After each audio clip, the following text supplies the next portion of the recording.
Some studies have seemed to show that statins have a beneficial effect on ventricular arrhythmic complications. Now, in the European Heart Journal, there is another study that disputes that notion by testing whether statins reduce the risk of ventricular tachyarrhythmia, cardiac arrest, and sudden cardiac death.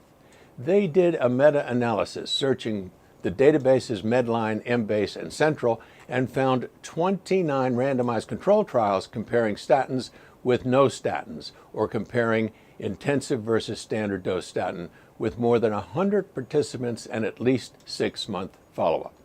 In these trials, statin therapy did not significantly reduce the risk of ventricular tachyarrhythmia or of cardiac arrest, but was associated with a significant 10% reduction in sudden cardiac death, compared to a 22% reduction in the risk of other so-called non-sudden, mostly atherosclerotic cardiac deaths. Interestingly, the results were not materially altered by inclusion of 8 trials of intensive versus standard dose statin regimens. So what do we learn from this study? Statins have a modest beneficial effect on sudden cardiac death. However, previous suggestions of a substantial protective effect on ventricular arrhythmic events could not be supported by this study.